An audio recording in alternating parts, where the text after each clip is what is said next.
শুক্রবার সাবরুম পিএমশ্রী দ্বাদশ শ্রেণী বালিকা বিদ্যালয়ের প্রাঙ্গণে উৎসাহ ও উদ্দীপনার মধ্য দিয়ে অনুষ্ঠিত হয় বার্ষিক ক্রীড়া প্রতিযোগিতার পুরস্কার বিতরণী অনুষ্ঠান ও বিজ্ঞান মেলা। বিদ্যালয়ের ছাত্রীরা, শিক্ষক শিক্ষিকা ও অভিভাবকদের উপস্থিতিতে এদিন বিদ্যালয়ে ছিল এক প্রাণবন্ত পরিবেশ। অনুষ্ঠানে প্রধান অতিথি হিসেবে উপস্থিত ছিলেন প্রাক্তন বিধায়ক শঙ্কর রায়। এছাড়া উপস্থিত ছিলেন বিদ্যালয়ের সহকারী প্রধান শিক্ষক রঞ্জন দেবনাথ সহ বিদ্যালয়ের অন্যান্য শিক্ষক শিক্ষিকা ও বিশিষ্ট ব্যক্তিবর্গ। বিজ্ঞান মেলায় ছাত্রছাত্রীরা পরিবেশ সংরক্ষণ, আধুনিক প্রযুক্তির ব্যবহার, স্বাস্থ্য সচেতনতা এবং বিজ্ঞান ভিত্তিক বিভিন্ন বিষয় নিয়ে আকর্ষণীয় মডেল ও প্রজেক্ট প্রদর্শন করে।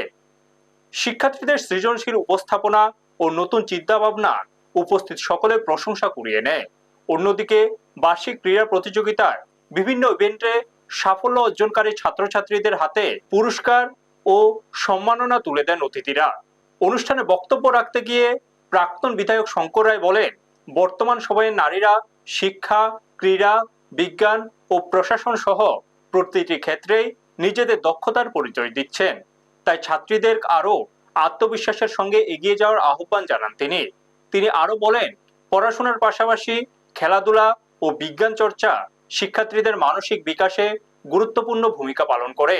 বিদ্যালয়ে এই ধরনের উদ্যোগ ভবিষ্যতে ছাত্রছাত্রীদের আরো উৎসাহিত করবে বলেও আশাবাদ ব্যক্ত করেন তিনি। সবশেষে বিজয়ী ছাত্রছাত্রীদের হাতে পুরস্কার তুলে দেওয়ার মধ্য দিয়ে অনুষ্ঠানের সমাপ্তি হয়। ব্যুরো রিপোর্ট, নিউজ তৎকাল 24। যুদ্ধ অভিযান চালাচ্ছে, কি না করছে মেয়েরা, তো তারাও মেয়ে, আমাদের গার্লস স্কুলের মেয়েরাও মেয়ে, ওরা পারে, এখানে পারবে না, পারবে, কিন্তু শেষের চেষ্টা থাকতে হবে। ইচ্ছা শক্তির উপর নির্ভর করবে যে আমি কোন জায়গায় গিয়ে পৌঁছবো বা পৌঁছাতে পারবো। তা আমরা সব দিকে চেষ্টা করছি।